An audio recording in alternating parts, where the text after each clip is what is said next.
What's up, everyone? I'm DJ Hamilton, and you're tuned into the DJ Sports Show, where we give you the latest, greatest, and most exciting sports stories in the world of sports. From interviews to having people's stories heard and told. This is the DJ Sports Show. Let's get it!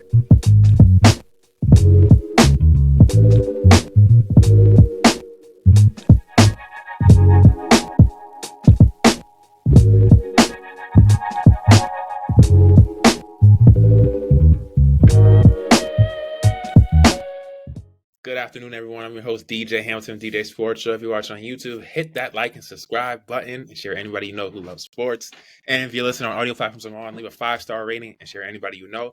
Having some technical difficulties here, so if you have any issues, just to let you guys know, having some Wi-Fi issues and stuff. So if I get disconnected or anything, just to let y'all know, because we were supposed to start earlier, but I've been having some issues on my end, lagging internet and stuff. And yeah, and I might have to charge my laptop soon, so. Just in case, if my quality gets worse, that's why, guys. I have to plug my thing out. But hey, Emma and Tyler, got the Millers with me. Gonna talk some Stanley Cup and some hockey. How you guys doing? Great, excited to be here, ready to talk some puck. Yeah, me too. Hey, man, it's great to have you guys on. Last time it was our date, your guys' first podcast. I was like, oh, really? And it was like, oh, hey, and you guys, I'm not like, you guys know your stuff. And then we connected on Slack. We both all work for Fansided. You guys work in hockey and I work in basketball where hoops have it. So I was like, oh, let me get some hockey people on who know hockey to preview for the Stanley Cup, and we can get right into it. Because I know you guys have a lot to get into, but coming off Game 5 of the Stanley Cup, we had the Panthers defeating the Edmonton Oilers, the Demons themselves after a big collapse in Game 4 when they lost to the Oilers in 5-4 in Game 4. And they were up 3-0 in that Game 4, and they allowed 5 goals. The Oilers went on 5-1 scoring run, and they come back. I was going to say, okay, how are they going to respond? Because there's a reason why they're the defending champions. And they come back, and they do it on the road, 5-2. Brad Marchand was incredible. I'm talking about 2 incredible goals, and they were both off face-offs, which is something the Panthers kind of have an advantage of so far in this series. And also, I love how the Panthers, they play with such energy. They're always physical. They don't let any little moment get to their head. And that's what you see in champions. And they're a well-rounded team. Sam Reinhart, Brad Marchand, Alexander Barkov. They all have well-rounded players who do multiple things. And they're 1 win away now of winning the Stanley Cup, repeating. And last year was their first Stanley Cup in franchise history. They have a chance to win their second now and to be the first team to repeat since the Tampa Bay Lightning did it earlier this decade in 2020 and 2021. So that's something I'm really interested in seeing. Even though I'm Emma, I know we rooted for the Oilers. I don't know, Tyler. Before we did our preview, you had the Panthers, right? Oh, yeah. I said Panthers in 7. Yeah, you hate the Oilers, right? I don't hate the Oilers. I'm just not a fan of Corey Perry. I'm not a fan of Evander Kane. I don't think Stuart Skinner can get it done. So that's just me. Yeah. And Emma, I know we had the Oilers, and I was kind of scared we of got some the moments in that Oilers. Game before. Yeah. I stand by Oilers in 7, man. Oilers in 7? Okay. I don't see it. I like the confidence. I like the confidence, man. But yeah, that Game 5, I'm watching the game. I'm just like, this Oilers team just looks laggish in energy. They didn't look like they had the rhythm going offense. McDavid only scored his first goal in the series just yesterday. I'm like, wait, he's the clear-cut best player in the league, and it's not even close. And you telling me it took 5 games into the series for him to score a goal? That is a testament to the physical defensive nature of the Florida Panthers and that defensive line that they have. And Sergei Bobrovsky, this guy, like I said, like David, they're playing him physical. They're not allowing him to get into the middle of the ice. They're not allowing him to do what he does best. And even when he wants to get on fast breaks, they always have 2 people on him. It's kind of like Shea in the NBA Finals. Like you see the Pacers, they're always doubling him. They're not letting him get to spots in the mid-range that he loves, his bread and butter, or easy get to the foul line as well. And it's kind of like the same thing they're doing here in hockey. They're kind of doubling him, being physical with him, and they're not letting him get to his strengths. And that's something that's kind of been something I've been watching in this hockey series. But yeah, McDavid he's been struggling, but Draisaitl has been kind of the guy carrying them. I know in that Game 4, he scored that overtime goal to help them win the game. He has the most overtime goals in Stanley Cup Finals history. 4. I mean, and 2 of them were game winners. I'm like, he's been the guy. If they win this series, I know how great McDavid is. He might win the Conn Smythe Trophy. I'm sure McDavid's fine with that. He just wants to get the Stanley Cup. But if they win this series, come out, win Game 6 on the road in Florida, and come back home and win in Edmonton, Draisaitl is the Conn Smythe because he has been the best player on this team in this series. He has been clutch for them, time in, time out again. He just needs some help. McDavid has been struggling, but we also need the others to step up. Nugent Hopkins, I need you to get going. You've been like the third top guy for the team. You have not really been showing up in this series. Corey Perry, I know, scored a goal yesterday, but you need the other role guys to do their thing. Evander Kane has not been that physical force in nature and forcing and being that defensive enforcer like I thought he would be, especially in that Game 5 and in some of the games they lost. I need him to be more physical and put that mental edge on the Panthers and make it tough for them. Because the Panthers, they're physically and mentally tough. And even when they get down and like say they're up, like you saw in that game 4, that game when they blew that was the first time a team was up 3-0 and they ended up losing the Stanley Cup Finals game. That was the first time a team has ever blown a 3-0 lead to lose the game in Stanley Cup Finals history. So they could have let that get to them psychologically, but they didn't, and they ended up coming back and winning this game and almost handily 5-2. I mean, they almost shut them out, but the Panthers, the Oilers had a few goals like by Perry and McDavid that kind of got them from getting shut out. But yeah, it was a tough game to watch overall. Yeah, I couldn't agree more. The Oilers looked really sleepy at times. They were slow to get started. Once again, that first period, they came out. They actually looked fairly strong until that Panthers first goal, but they lost all of their momentum as soon as the Panthers found at the back of the net. The Panthers continued to outscore them heavily in that first period. They were outscoring them 11-4 in this series in just the first period alone. And something that was interesting to me is that doesn't always necessarily point towards victory. As we saw in Game 4, obviously, they went up 3-0 in the first period, and the Oilers were still able to come back. And in fact, 6 of the Oilers' wins this postseason out of 14 have come when the other team is scoring first. So they're a very resilient team, and last night, they just could not do that. They were outplayed. They were beat to every single puck. The Panthers were just quick with it. And something that was really obvious to me about Florida is they are so much cleaner with the puck. I mean, their passes are very precise. They're making the smart play, the good choices. And I feel like sometimes the Oilers are trying to do a little too much and it doesn't work for them. They're looking for that extra pass, the long range passes. And Florida is so good at intercepting those. So I felt like really the Panthers were being very precise and calculated, and the Oilers were trying to match that, and they just couldn't do it as well as Florida was last night. So I think that was a big downfall for them. It also goops along to the fact that Edmonton does not have the depth that Florida does. I saw a tweet last night that said something along the lines of, you have Barkov, you have Marchand, you have Bennett, you have Lundell, you have Luosterainen, you have Reinhart. You have all these people that can get on the scoreboard up and down the lineup. Edmonton doesn't have that outside of McDavid, outside of Draisaitl, outside of Nugent Hopkins and Perry. That's pretty much your whole offense. I mean, I know that Bouchard can get on the board too, but you really don't have that kind of depth, and they really miss Zach Hyman. Hyman was somebody that could really pick up the offense outside of those 4. And I saw something this morning that said, the last time somebody was down 3-2 in a Cup Finals going on the road for Game 6, Sidney Crosby in 2009. That's kind of different too. Crosby had depth behind him. You had a 21-year-old Malkin. You had a 21-year-old Crosby. You had a young Chris Letang.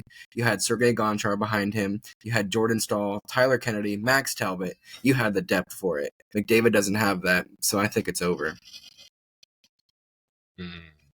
So you say, they closed it out, Game 6. So you have Tyler? Oh, yeah.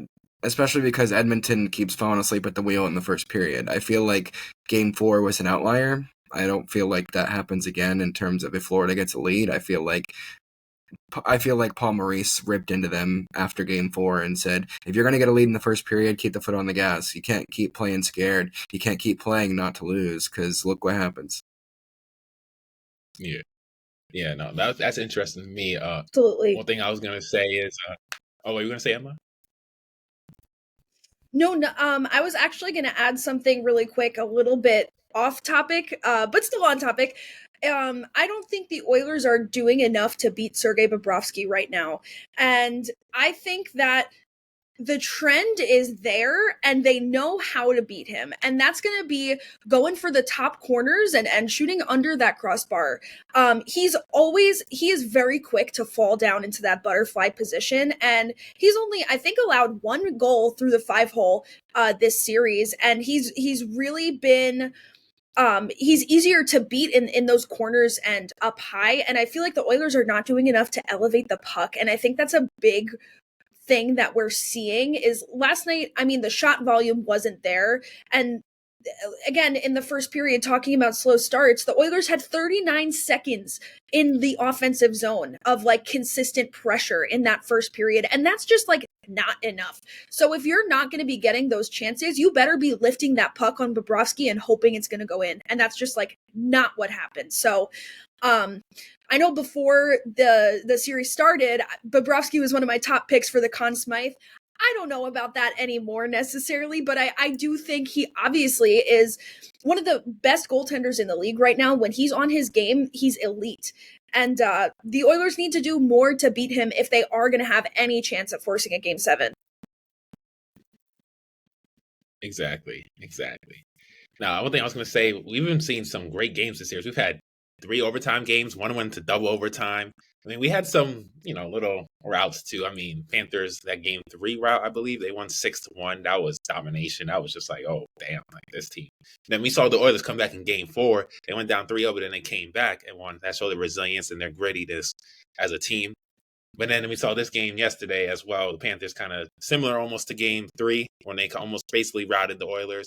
Now I want to see if the Oilers can come back like they did in Game 4 and do it. But hopefully you don't start off down 3-0 because you're going to be on the road this time. You're not like this. You need a McDavid. I know you've been struggling, but your team needs you right now. You're the best player in the league by far, by many people's accounts of the imagination. Everybody has you as a clear-cut best player in the league. I need you to step up in the moment. I know you've been struggling.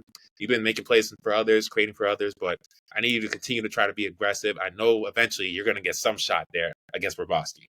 Draisaitl, he's been doing great. I have nothing bad to say about him. He's been doing his thing. He's the reason why they even have 2 wins in mind. He's the main reason why they even have 2 wins.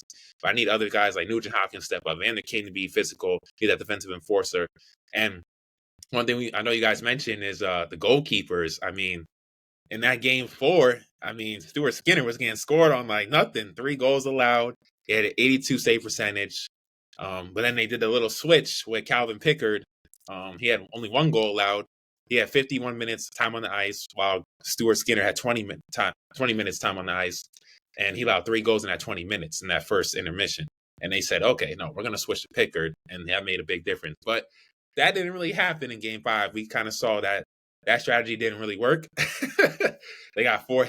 They kind of figured it out. They went back to the scouting report and they went back to the film room and they saw, okay, what was he doing that we couldn't score on him in that Game 4 down the stretch? And then they came back. They scored 4 goals against him. And I think the one adjustment that they're definitely going to make, like we mentioned in the chat when we were talking about this yesterday while we were watching the game, is we definitely see them going back to Stuart Skinner.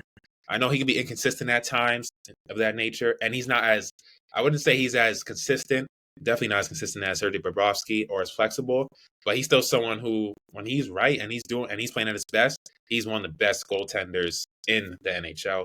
And they're going to need him to play at his best if they're going to have a chance to even win or have a chance to come out of Florida and win Game 6 and come back potentially for a Game 7. So they're going to need him to play at his best, and they're going to need McDavid to find some type of rhythm offensively, break down the defense, and get into that middle of the rink that he does and putting pressure and applying pressure in that neutral zone. So that's something they're going to need to do going forward. Yeah, absolutely. And just jumping off about the Oilers goaltending, I read an interesting article from NHL.com this morning, and it's funny because Coach Chris Noblock kind of gave a very non-committal answer about which goalie they're going to go with for the next game, Game 6 here. And he brought up an interesting point in this interview, which is that a lot of the goals that Pickard let up in Game 5 were kind of not his fault. When your team... You mentioned earlier those Marchand goals were right off the face-off. When the Panthers are getting possession as soon as the puck drops and just snapping it home, I mean, it's hard for a goalie to set up and actually be prepared for those quick shots. And yeah, they were, in hindsight, I don't know if there were that many goals that Pickard would really want to have back. I think a lot of them were just very skillful goals, and they're placing the puck in the right spots. And I also think that it's interesting to think about the overtime winner from the previous game with Sergei Bobrovsky. That's a goal I think he would want back. Draisaitl just had one hand on the stick, kind of whacked it home, and you didn't see a lot of that type of goals that Pickard allowed. So it could be interesting. I think it goes either way. Chris Noblock is kind of still undecided, so who knows who's going to be in net. I think there's a fair chance they stick with Pickard, even though Skinner has been the go-to guy. I think Pickard has earned the chance to get the first look in this one. All right, so where were we? We were talking about the goalkeepers, right? I said something, and Yes. What were you going to say, Emma?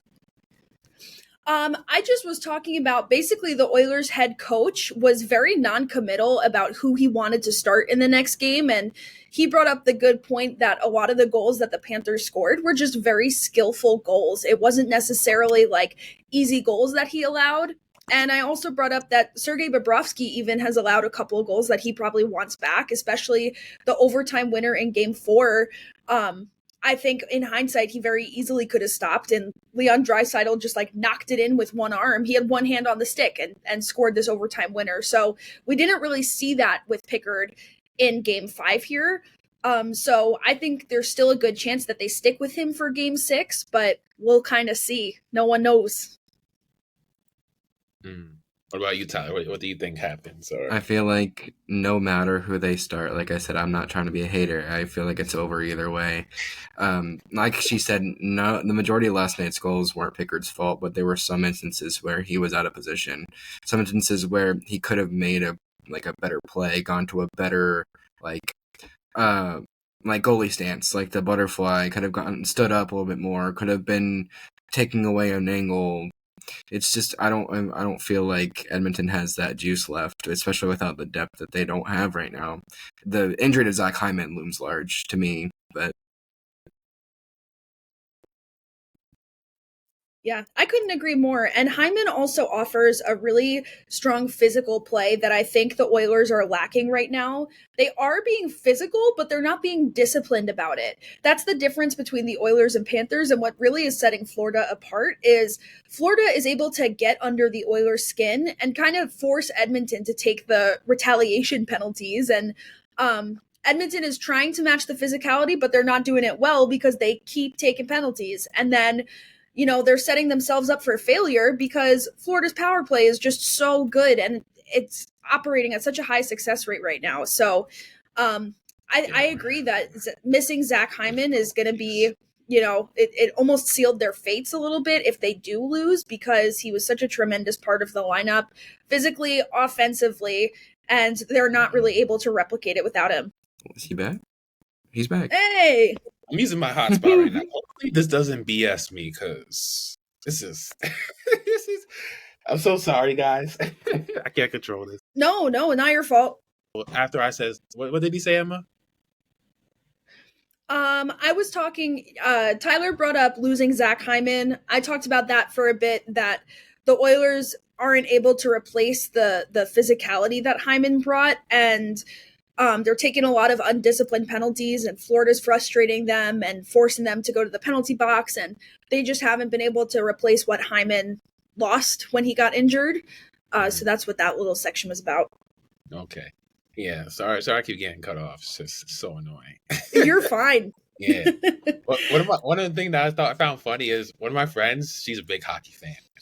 She was like, "You watching the Stanley Cup?" I'm like, "Yeah, I'm watching it." She was like, "Brad Marchand, he's scoring like he's prime Wayne Gretzky." like he's out here just scoring like it's nothing. Like he became the first player since, other than Mario Lemieux, to score 5+ goals in a Stanley Cup Finals and multiple Stanley Cup Finals. Like that is insane. When you think of, not even Wayne Gretzky did that. That's crazy. The great Bobby Orr didn't do that. Who else? Mark Messier. Like, there's so many great players. Sidney Crosby didn't do it. what's his Alex Ovechkin, the all-time scoring leader. Like that is crazy company. So I just want to say, man, that's something. When you have an offensive force like that, and Barkov, we know is the all-time leading scorer in the franchise's history. But when you have a guy like Brad Marchand who can go out and create his own offense on the rink with the puck, and I don't know if you guys saw that face-off. I don't know if it was the first one or the second one, but it was kind of like a crossover in basketball. He had the puck, he put it behind the dude.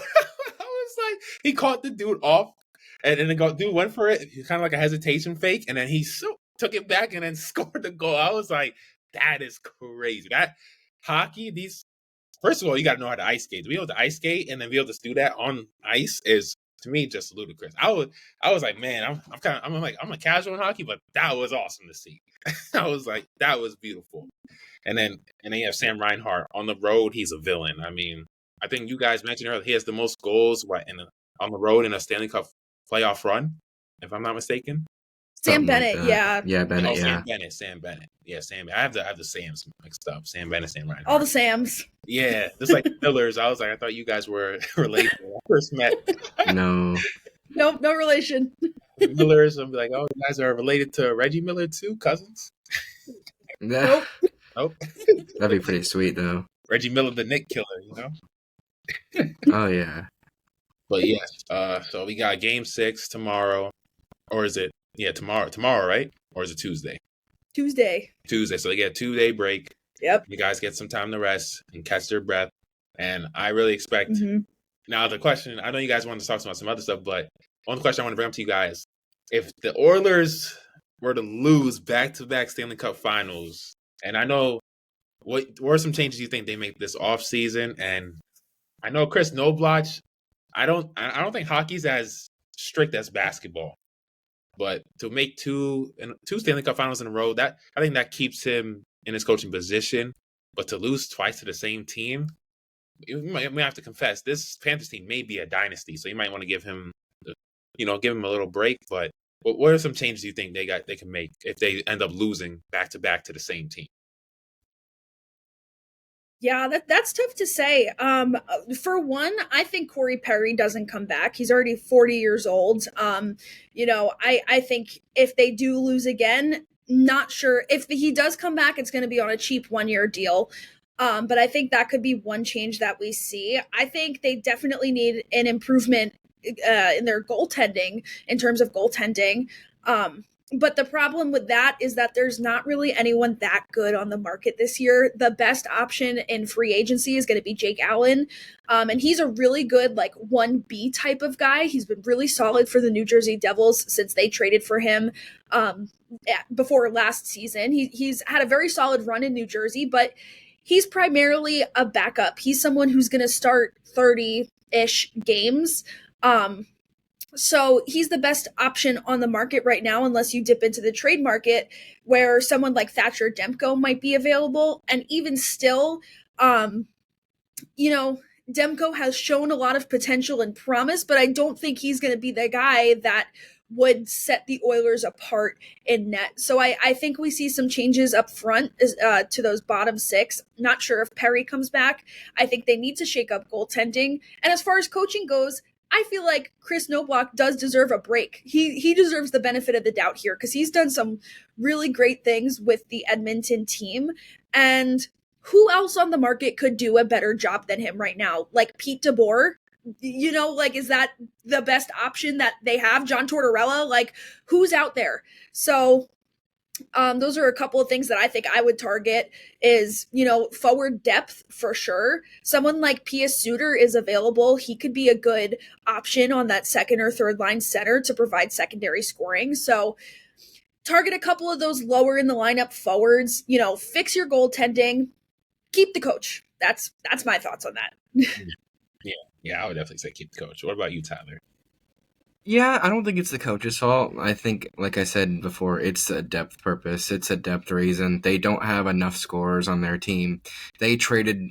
I don't remember what they traded when they took on Trent Frederick from Boston. That really didn't help them much. I mean, sure, third, fourth line grinder, but he's not going to put up goals like Edmonton's been needing.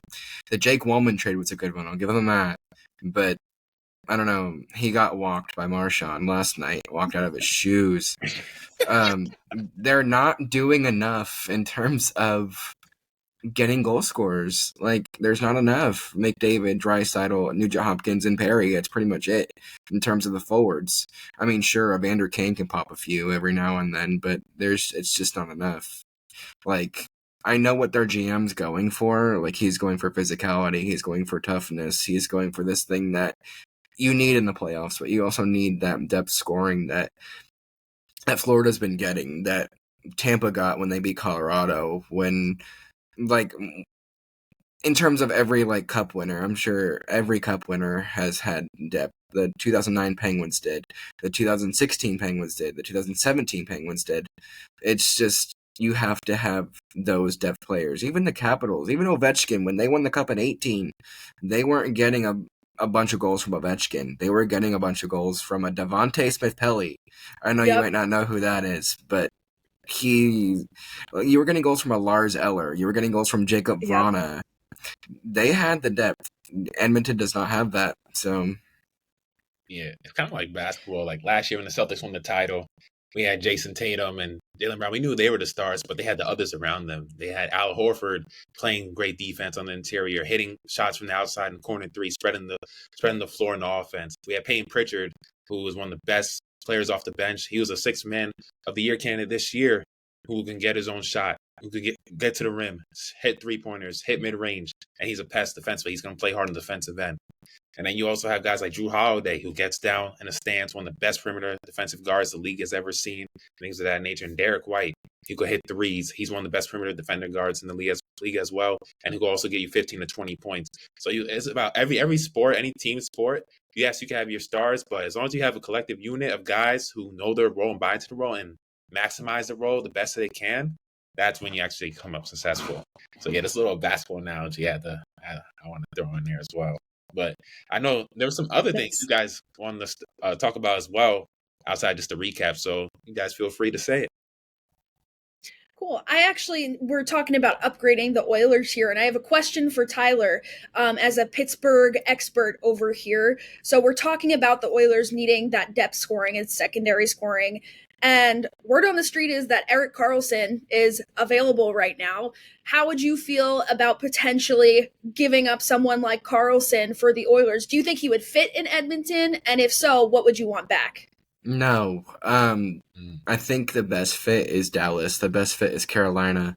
I know it's not about Dallas and Carolina right now, but in terms of Edmonton, you already have a massive contract in Darnell Nurse. You already have whatever Bouchard's making. I'm pretty sure Wallman's on the case for like $3-4 million already too. They have these defensemen that are making a crap ton of money, and they would probably want us to eat at least $5 million of what he makes of his 10 now. Yeah. I would trade him to Carolina if I were to trade him. I mean, I'm not going to be asking for a whole lot. I've seen people want like a late first-round pick and a top prospect. I'm like, you're not going to get that. You're not going to get that. At 34 years old, as long as he's been playing, the injuries he's had in his career, he's not the same player. I mean, you have to put him in this system that he fits. Like when you were watching him in Team Sweden in the Four Nations, he fit perfectly because he had the system that he thrives in. He wasn't into Mike Sullivan's chip and chase and optional defense system. He's not a fit in Pittsburgh. I can tell you that much.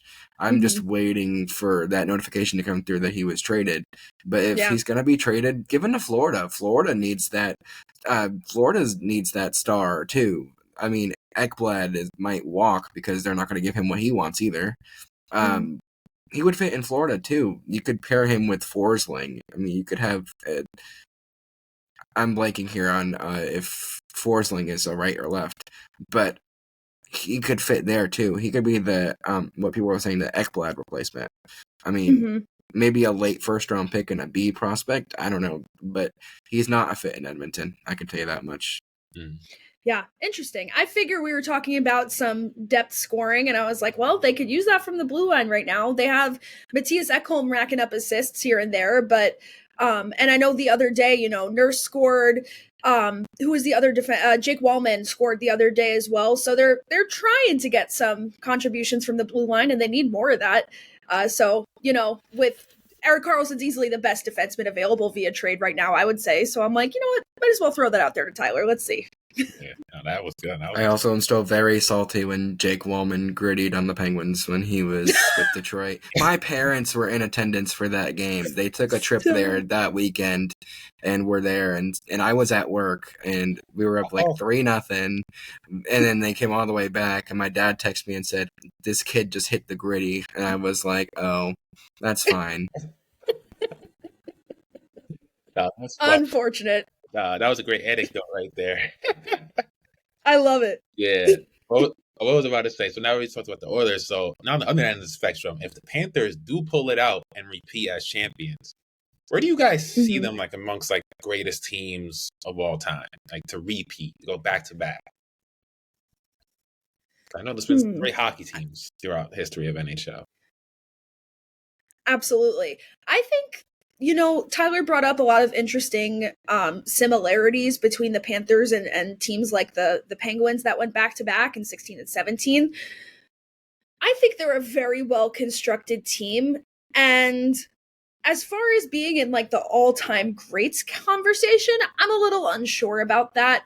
But as far as like modern, since the not the expansion era, since the lockout in 2004, 2005, absolutely one of the better powerhouses. And let's not forget, they were in the finals, just 2 years ago as well when they lost to the Vegas Golden Knights. So they have been repeatedly very competitive, very on the verge of contention and they have been contending this entire time. I do think they deserve recognition for that. And I think they are definitely one of the best constructed teams in modern hockey. As far as all time, I don't know about that.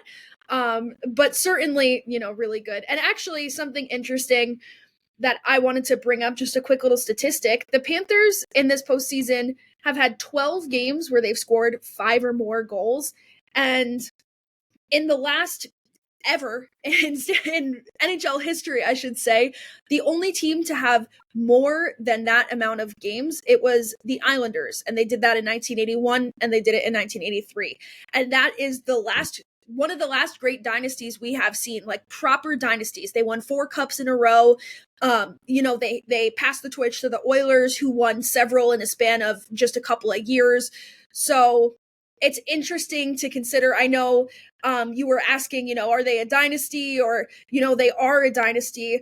And they do have this crazy stat in common with what I believe to be the last true great dynasty, 4 cups in a row. Haven't seen anything like it since then. So that's interesting to consider. Is they're breaking records, they're taking names. So yeah. What about you, Tyler?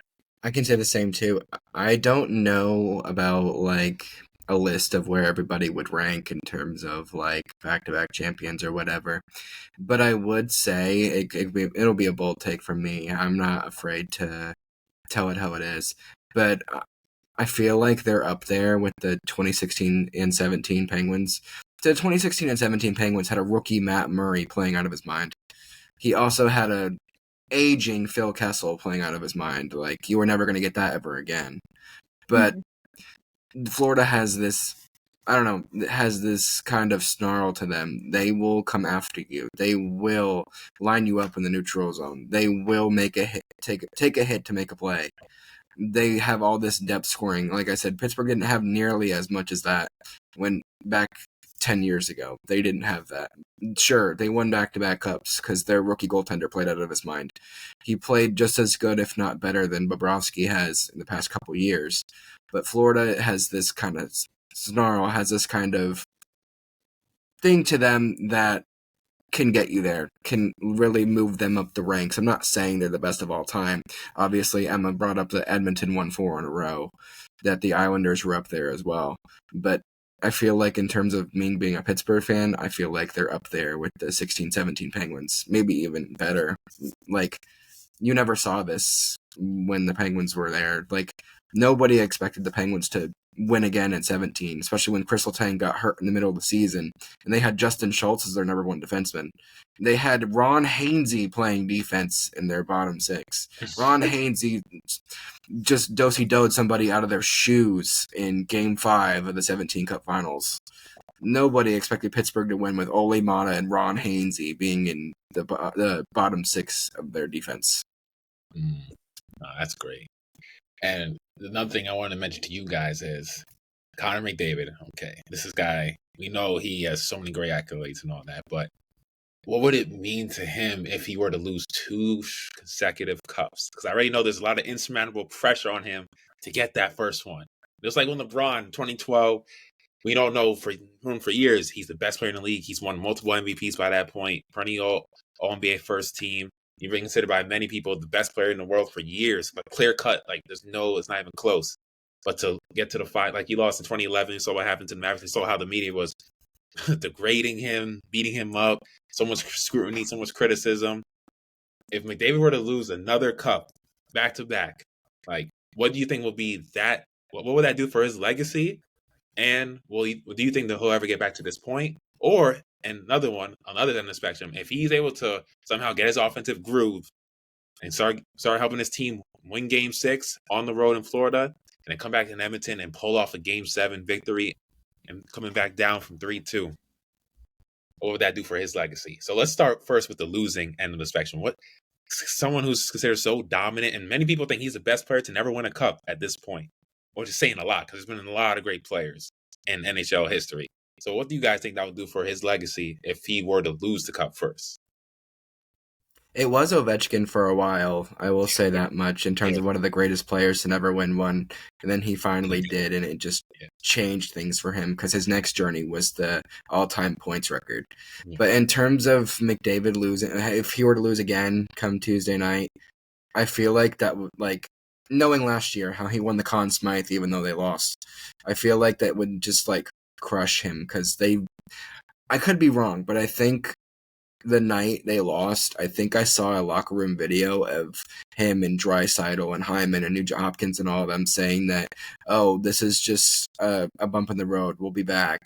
And then if they were to say that again come after losing Tuesday, if they were to lose on Tuesday, I feel like that crushes McDavid. Like, I'm not one to say, oh, he's going to request a trade, but I feel like he's going to go to the GM and be like, please get me some more offense, get me somebody that can play goalie on a consistent basis. Skinner and Pickard are not it.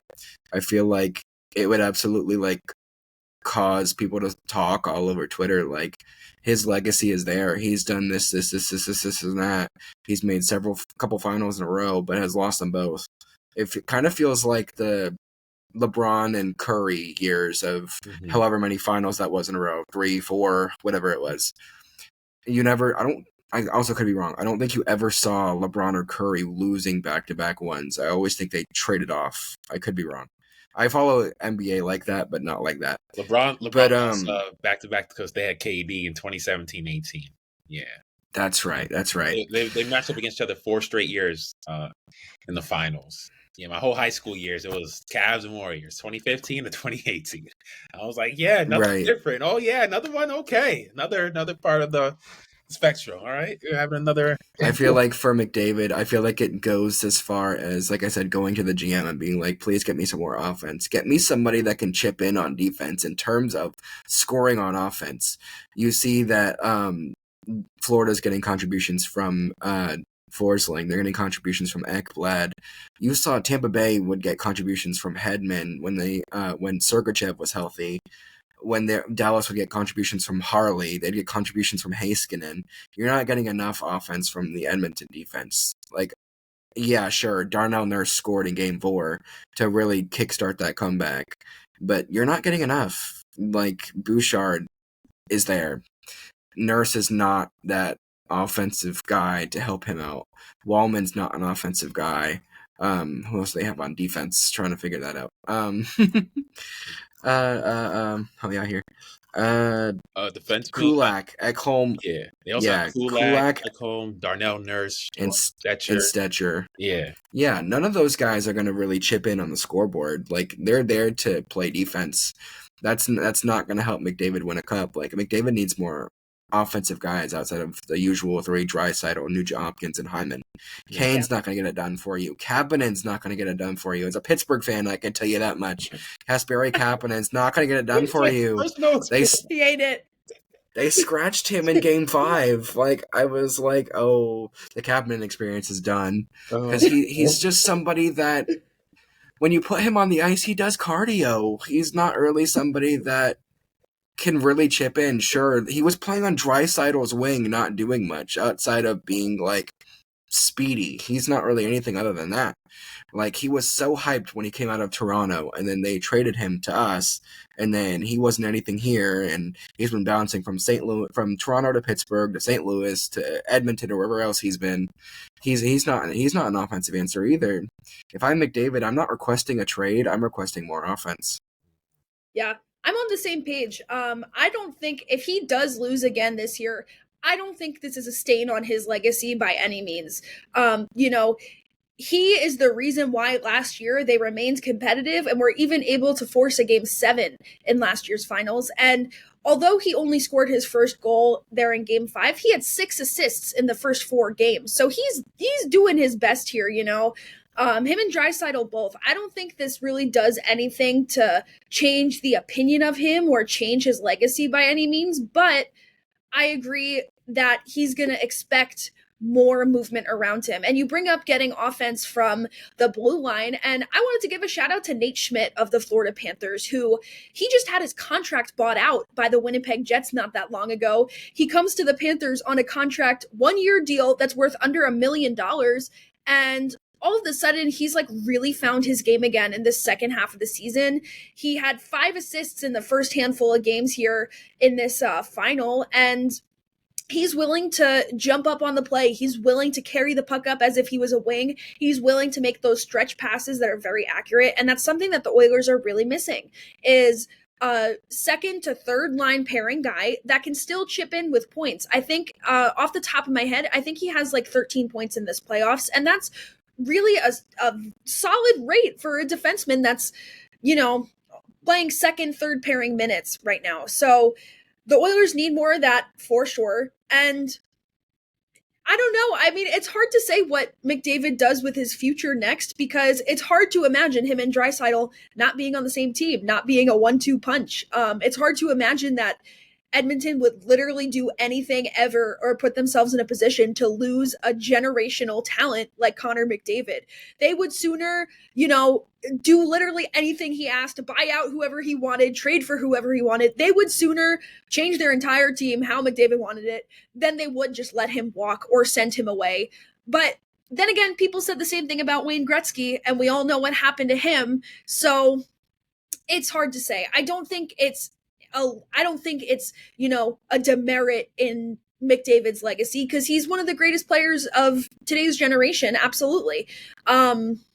So it's hard to say. I couldn't agree more with Tyler, though, that the Oilers just need to do more around him. It can't just be McDavid and Draisaitl every day, all day. Those are the only 2 players being consistent. You need more. Yeah, I would hope they would not trade away a generational talent. Hope there ain't no Nico Harrisons up in that building. Hope there ain't no Nico Harrisons up in that front office in Edmonton, because trade away Luka Doncic, and not even entering his prime yet. Or just entering. And then get Cooper Flag. Yeah. Conspiracy. I'm just saying. I hope that doesn't happen. I don't know if hockey people are that crazy like in the NBA, because I never thought I would see someone get traded like that who's not even in his prime yet, who's that generational, that great. And he's been that great since he came in the league. Same with McDavid. He's been great from day one. So, yeah, man. Yeah. I will say people freaked out when, on trade deadline day, when Brad Marchand was traded from Boston to Florida. Oh. You figured Marchand was going to retire in Boston.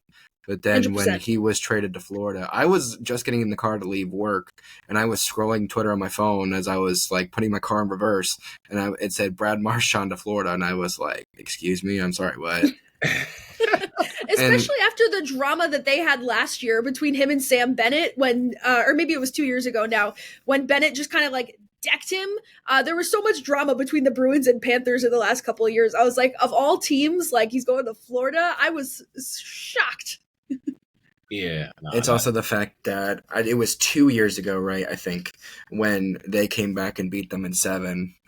Yeah, yep. Yeah, and in Game 5, Brad Marchand had the breakaway in the final seconds against Bobrovsky, and people said, "What if he scored here and ended the series?" Then what happens? Yep, everything changes. But so it's so interesting that he switched sides. It's like you couldn't write that. You know, the NHL story writers are doing a great job by sending him to Florida. I've seen people say today, last night, all over Twitter now, talking about the Marchand situation, talking about, oh, he only went for a conditional second round pick that would turn into a first round pick if he played, like 50 to 75% of the playoff games. He's played like every single one. Mm-hmm. It's also the fact that he went to Don Sweeney and said, this team isn't going anywhere. Y'all need to rebuild. Trade me to where I want to be traded. Just do right by me since I'm like almost 40 years old and out of my prime now. And of course, he's doing what he's doing now in Florida. It was trade me to Florida. And people were like, why would you trade him to division rival? Oh, because he said that's where he wanted to go. He said that he wanted to be part of that. Yeah, that reminds me so much of the Ray Bourque situation we saw, 25 years ago, when again, you have someone who's been a career Bruin, one of the best defensemen ever to lace up the skates. And he's like, listen, I'm going to retire in the next 2 years. I want to win something before I go. Like, please do me a favor here. So the Bruins did him a favor. They sent him off a hero. He brings the Stanley Cup back to Boston after he wins it with Colorado. And we might see something similar here if Marchand does win with Florida this year. We might see a similar return to the city. I know that back with Ray Bourque, 15,000 people showed up to City Hall to like cheer him on and congratulate him on the cup. We would see the exact same thing with Marchand. So it's interesting how history repeats itself here with the Boston Bruins. I also want to bring up, sorry, I know you want to keep asking questions, but I want to bring up the fact that I don't know if y'all have been seeing it, but the Panthers have been doing this Dairy Queen run thing that they have going on, where they've been running the Dairy Queen the night or two before the next game and using it as luck. Like, I've even seen a shirt of the online that the Panthers store in Florida is selling of a lot of the players' like faces or whatever, and they're calling it the Ice Cream Crew shirt or something. This thing that they're running to Dairy Queen has really been helping them. It's been a good luck thing.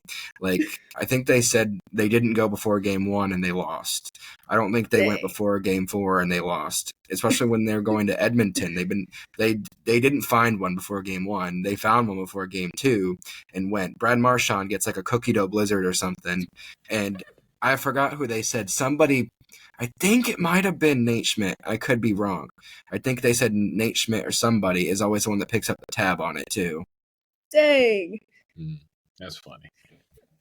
That's so good. I remember for the double overtime win, they were interviewing the players at a press conference after the game. And I think it was Sam Reinhart. They were like, oh, what did you guys do in the locker room to stay focused? And he was like, well, Marchie had an Oreo blizzard in between intermissions. And they ended up winning in overtime that game. So who knows? Those are some great stories right there. So, I want to try to finish on a positive note. So before we end, next question I want to ask you is, okay, we talked about David losing, but if they were to come back and win these next 2 games on the other end of the spectrum, now let's go on a positive end. What would that mean for his legacy individually? Because that cup, now you have that monkey off your back. You have that your resume with everything else you've done. You won 3 Hart trophies, MVPs, and stuff like that, and multiple other awards. And then where do he and Draisaitl rank among dynamic duos if they were to win a cup? To come back down 3-2 against this dominant defensive Florida Panther team who has an elite goalie in Bobrovsky and then have the elite defensive line. How much would that mean for their legacies? You can go first. Yeah, no worries. Yeah, absolutely. He gets cemented as one of the greatest captains of all time, for sure. I think, again, I brought this up in the last time we appeared on your podcast, but like seeing the behind the scenes of how he was trying to motivate his team last year as they were losing, really, again, it makes me want to run through a brick wall. I'm like, yes, sir, captain. Like, it's crazy. So I really think that cements him as one of the best captains ever. I think him and Draisaitl are, sorry, Tyler, they're in the conversation with Crosby and Malkin, like as some of the best dynamic duos, especially of the modern era, for sure. So I think it really, it would go really far. And I think it would do a lot for his confidence, because in his post-game interviews right now, sometimes he kind of looks dead inside, and he kind of talks like he's like, him and Draisaitl both. I mean, again, when you're on the losing end of a series right now, there's a lot on the line. Of course, you're not going to be like thrilled and overly positive all the time and whatnot, but sometimes he just looks like, God, he looks so exhausted emotionally and physically. And it's like, I think winning the Stanley Cup would do so much for him personally and mentally that, like, okay, yeah, I finally did it. Like you said, the monkey off the back. So I really think it will cement both him and Draisaitl as some of the greatest dynamic duos in NHL history. Sure. I will chime in and say, get them a few cups first, and then we can talk about that. I'm not trying to be like that, though. I'm kind of just like, let them get a couple cups first. Malkin and Crosby have 3. That's kind of a difference when they have none.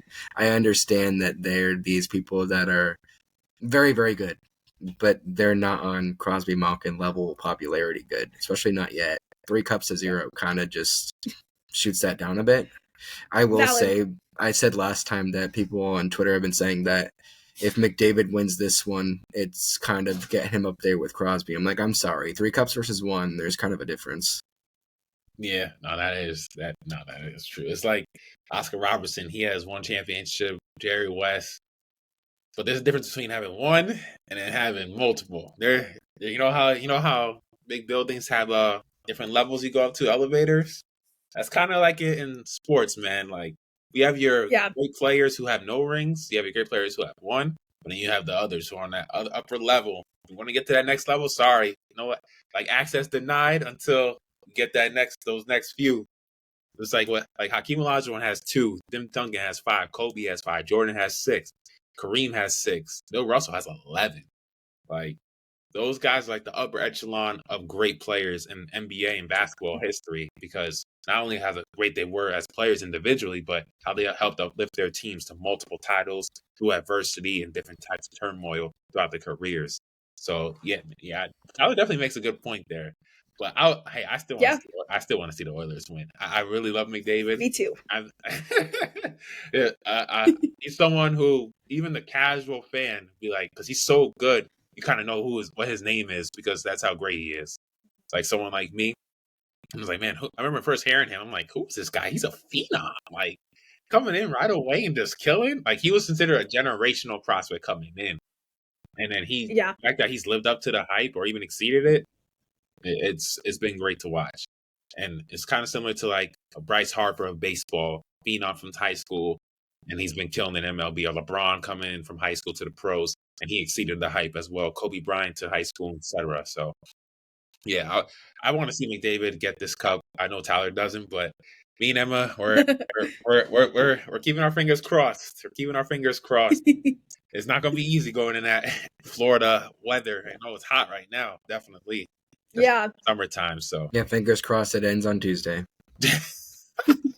I'm not a McDavid hater. I'm not a fan of Perry or Kane. I don't want them to win anything. I know Perry's already won with Tampa, but I don't think Evander Kane deserves one. That's just me, though. That's great. So anything else before we go, guys? I think that's about it. We look forward to Game 6. Yeah, absolutely. Me too. Hope we see a Game 7, but the more hockey, the better, in my opinion. So if we hear about a Dairy Queen run before Game 6, then it's over. Oh man, this has been great talking hockey again, you guys. Sorry, guys, for all the technical difficulties. I know I have to come in and out. It's the Wi-Fi. You know how things happen. So.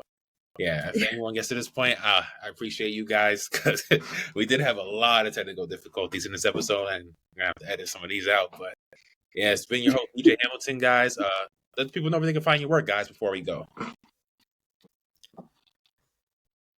I am one of the site experts for Penn's Labyrinth, Tyler Miller. You can also find me on Yardburger. I haven't been there in a while, but I will get back to that soon. But you can find me on social media, on Twitter at SportsPainMe, on there all the time. And you can find me on Facebook as well. I have my writing stuff in my bio. Okay. And Emma?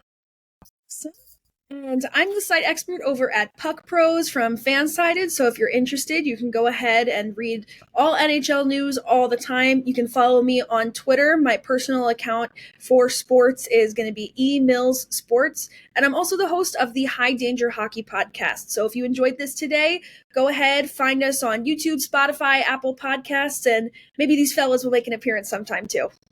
Hey, see, yes, So Emma true. promoting, yes. I was like, do not forget the podcast. I was like, do not forget the podcast. Because and what's funny is she said, I inspired her to make one. I was like, Emma, after that first episode together, I was like, oh, you know your stuff. You got to make a podcast. I'm like, Emma, you're hiding so I know. And literally the next day, I was like, all right, he convinced me. I'm doing it. Yeah. I was like, Emma, you know your stuff. How you going to, you can't be complacent. I'm like, you know your stuff. Get your stuff out there, man. Get your stuff out. Thank you, man. I If you appreciate don't have that. one, if you want to do one, you should do one too, man. You know your stuff. I'll think about Yeah, it. Yeah, you know your stuff. And you guys can collab, come on each other's show, bring guests on. Yeah, man. For- absolutely. Hey, think big, man. Think grand. No limits. Think grand, man. But yes, ladies and gentlemen, this has been another great episode talking hockey on DJ Sports Show. Make sure you guys check out the work, Emma and Tyler, and we'll see y'all next time. Peace.